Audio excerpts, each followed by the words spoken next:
जरांगे पाटील संघर्ष योद्धा, हल होगा आरक्षण का मुद्दा। नमस्कार, मैं एस्ट्रो गुरुमा डॉक्टर ज्योति जोशी आप सभी ज्योतिष प्रेमियों का हार्दिक स्वागत करती हूँ। हम सदैव विभिन्न क्षेत्रों के व्यक्तिमत्वों के कुंडलियों का विश्लेषण करते हैं। उनकी कुंडली में ऐसी कौन सी ग्रह स्थिति है कि जिसके बल पर वे इतना बड़ा कार्य कर सके।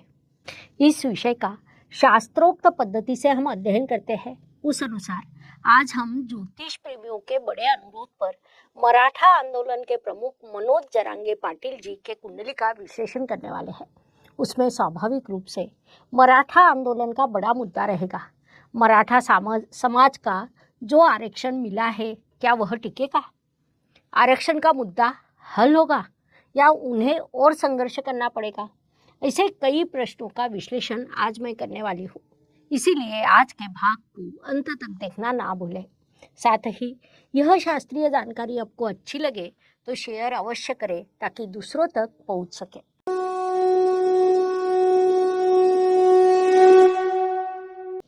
वर्तमान स्थिति में मराठा आंदोलन ने पूरा महाराष्ट्र का ध्यान अपनी ओर आकर्षित कर लिया है। उसमें भी मनोज जरांगे पाटिल का नाम विशेष चर्चा में है। इसीलिए उनकी कुंडली का विश्लेषण करना चाहिए, ऐसी मांग ज्योतिष प्रेमियों द्वारा लगातार हो रही थी। हजारों messages, mail, WhatsApp, YouTube comment, ऐसे विभिन्न माध्यमों से यह मांग हो रही थी। मनोज जरांगे पाटिल जी के कार्य को देखते हुए मुझे भी वह आवश्यक लग रहा था, लेकिन कुंडली विश्लेषण के लिए यह जन्म का पूरा डिटेल्स आवश्यक होता है। इसीलिए मैंने इंटरनेट पर जाकर उनके जन्म की डिटेल्स को सर्च किया, लेकिन उनकी जन्म तारीख नहीं मिली। केवल 1982 यह जन्म वर्ष मिला। केवल वर्ष के आधार पर कुंडली बनाई नहीं जाती, इसीलिए हम शांत बैठे हुए थे।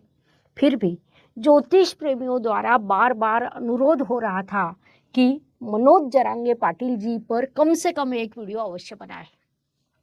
उस पर हमने ऐसा विचार किया कि जे पद्धति, जो हमारी अपनी संशोधन पद्धति है, उसका उपयोग कर इस कुंडली का विश्लेषण किया जाए। क्योंकि जे पद्धति की मूल विशेषता है कि जातक के जन्म का वितरण उपलब्ध न होने पर भी हम फलकथन या विश्लेषण कर सकते हैं। उसके लिए सबसे पहले किसी ज्योतिष प्रेमी द्वारा मुझे प्रश्न पूछना आवश्यक था। वह प्रश्न मुझे 28 जनवरी के दिन देर रात को 23:41 के अंतराल में पूछा गया। उस समय को लेकर मैंने जे पद्धति के अनुसार कुंडली बनाई। 41 मिनट होने के कारण वह धनु लग्न की कुंडली बनी। धनु राशि की विशेषताएं हम सभी को पता है।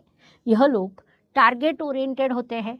यह लोग अपना एक विशेष लक्ष्य निर्धारित करते हैं, उसी के अनुसार कार्य भी करते हैं, जिस कारण स्वाभाविक रूप से यहाँ पहली सकारात्मक स्थिति बनी। जैसा हम शुरू से मनोज जरांगे पाटिल जी के कार्य को देख रहे हैं कि वे अपने कार्य के लिए पूर्ण रूप से समर्पित है। उन्होंने अपना लक्ष्य निर्धारित किया है और उसी दिशा में वे कार्यरत भी रहते हैं। किसी भी स्थिति में उन्होंने अपने कार्य को नहीं छोड़ा या अपने लक्ष्य से वे कभी विचलित नहीं हुए हैं। मराठा आरक्षण की लड़ाई पिछले कई सालों से शुरू है। इसके पहले मूक मोर्चा भी बड़ी संख्या से निकले थे। तब आरक्षण दिया भी गया था, लेकिन कोर्ट कचहरी में वह टिक नहीं पाया। फिर भी मनोज जरांगे पाटिल जी ने एक ही लक्ष्य रखा था कि किसी भी स्थिति में आरक्षण प्राप्त करना है। धनु राशि की मुख्य विशेषता है कि वे अपना लक्ष्य निर्धारित कर उसी दिशा में कार्यरत रहते हैं। जे पद्धति के अनुसार मुझे जो कुंडली मिली वह धनु लग्न और सिंह राशि की है। विशेष बात है कि कुंडली में लग्नेश और पंचमेश में परिवर्तन योग हुआ है, अर्थात दो त्रिकोण के स्वामी प्रथमेश पंचम स्थान में और पंचमेश प्रथम स्थान में विराजमान है। यह स्थिति अत्यंत प्रबल मानी जाती है। प्रथमेश अर्थात इस कुंडली के लग्नेश गुरुदेव पंचम स्थान में और पंचमेश मंगल अर्थात ग्रहों का सेनापति लग्न स्थान में विराजमान है, जिस कारण उनमें सेनापति का शौर्य है। गुरु की बुद्धिमत्ता, ज्ञान भी उनमें है, या हम ऐसा भी कह सकते हैं कि वे अपने लक्ष्य के प्रति समर्पित है। साथ ही पंचम स्थान में विराजमान गुरु से उन्हें मार्गदर्शन प्राप्त हो रहा है, अर्थात गुरु समान कई व्यक्तित्व का उन्हें सहयोग प्रत्यक्ष अप्रत्यक्ष रूप से मिल रहा है। यह कुंडली में दिखाई देने वाली सबसे बड़ी चीज है। कुंडली में राजनीतिक बल देखना हो तो हम रवि ग्रह की स्थिति देखते हैं। इस कुंडली में रवि ग्रह निर्बली अवस्था में है।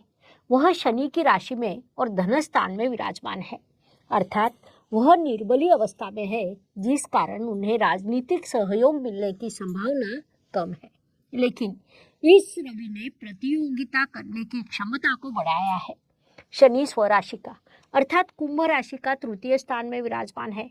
जैसा हमें पता है कि कुंडली का तृतीय स्थान परिश्रम और पराक्रम का स्थान होता है, जिस कारण बड़ा परिश्रम करने की मानसिकता यहाँ से दिखाई देती है। साथ ही 21वीं सदी में हम सामान्य जनता के सहयोग को शनि ग्रह से देखते हैं। सामान्य जनता का सहयोग कब, कितना और कहाँ मिलेगा, ये दर्शाने वाला कोई ग्रह है तो वह शनि है, जो उनकी कुंडली में उपचय स्थान अर्थात उनकी पसंदीदा स्थान में अपनी मूल त्रिकोण राशि में विराजमान है, जिस कारण सामान्य जनता का सहयोग उन्हें केवल आज नहीं बल्कि अप्रैल 2025 तक लगातार प्राप्त होगा।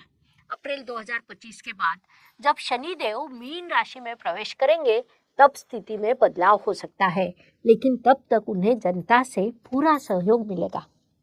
यहाँ एक और बड़ी बात को देखना आवश्यक है कि क्या कोर्ट कचहरी के कामकाज में सफलता मिलेगी।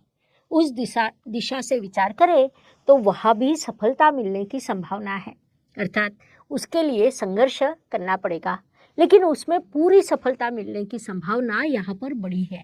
अर्थात कितनी भी विपरीत स्थिति क्यों ना हो, फिर भी सफलता मिलने का सामर्थ्य इस कुंडली में है। सिंह राशि की यह कुंडली है।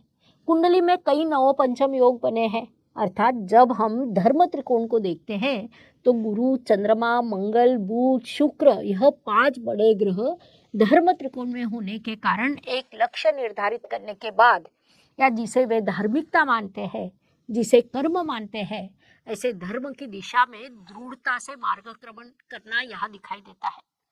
संक्षेप में मनोज जरांगे पाटिल अपने लक्ष्य के प्रति समर्पित रहेंगे, ऐसी स्थिति बनी है। अगला महत्वपूर्ण प्रश्न है कि आने वाले समय में क्या वह अपनी चुनावी पार्टी बनाएंगे। तो वैसी स्थिति अभी तो नहीं है, लेकिन वह जो भी कार्य करेंगे उसमें उन्हें सफलता अवश्य मिलेगी। उस दिशा में उनकी उन्नति भी होगी। इस आंदोलन में मराठा समाज आक्रामक होगा, इस बात को सभी को भय था, लेकिन मनोज जरांगे पाटिल ने जिस पद्धति से शांति एवं संयम रहकर स्थिति को संभाला है, इसे हम सकारात्मक बात कह सकते हैं। अब पुनश्च प्रश्न निर्माण होता है कि आरक्षण का जो सरकारी जीआर निकला है, क्या उसमें बाधाएं निर्माण होगी। तो कुंडली के अनुसार उसमें बाधाएं अवश्य निर्माण हो सकती है, लेकिन उसका समाधान निकल कर उन्हें सफलता मिलेगी। उनके कई गुण हम बता सकते हैं। उन गुणों के कारण लाखों करोड़ों लोगों का उन्हें सहयोग मिला है। उनका समर्पण, उनकी दृढ़ता, ऐसी कई चीज़ों के कारण ही उन्हें सकारात्मकता मिली है। मनोज जरांगे पाटिल आने वाले समय में क्या अपनी चुनावी पार्टी बनाएंगे, इस प्रश्न पे विचार करें तो उस दृष्टि से अधिक सकारात्मक स्थिति नहीं है, लेकिन वे अपना क्रिएटिव वर्क अवश्य करेंगे, अर्थात समाज के विकास के लिए उपयुक्त रहेगा ऐसा कार्य वे अवश्य करेंगे। इसे हम सकारात्मक बात कह सकते हैं। कुल मिलाकर सहयोग हो या विरोध हो, अपना लक्ष्य निर्धारित कर उस दिशा से मार्गक्रमण करने वाली धनु लग्न और सिंह राशि की यह कुंडली मिली है।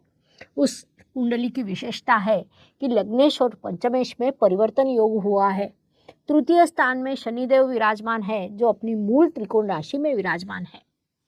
ऐसे कई शुभ योग कुंडली में है, जिस कारण उन्हें सकारात्मकता मिली है।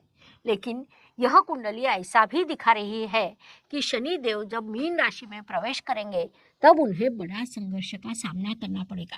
लेकिन उसके पहले अर्थात शनि देव जब तक कुंभ राशि में विराजमान है तब तक अत्यंत सकारात्मक स्थिति बनी रहेगी। लग्न कुंडली और राशि कुंडली, ऐसे दोनों ओर से यह कुंडली प्रबल हुई है।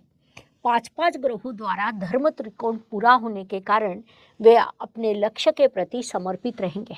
विशेष बात है कि गुरु पर पुनश्च शनि की दृष्टि है, चंद्रमा पर शनि की दृष्टि है। जैसा हमें पता है कि शनि का अर्थ सामान्य जनता होता है, उस बल पर वे सफल होंगे। यह सफलता का अर्थ उन्होंने जो अपना लक्ष्य रखा है उसमें उन्हें सफलता मिलेगी। वर्तमान स्थिति में उनका एक ही लक्ष्य है कि मराठा समाज को आरक्षण दिलाना। संभावना है कि अपनी चुनावी पार्टी बनाना यह उनका लक्ष्य ना हो, इसलिए वे उस दिशा में नहीं जाएंगे। इस प्रकार मनोज जरांगे पाटिल जी के संदर्भ में इतनी जानकारी पर्याप्त है। हम यहीं पर रुकते हैं।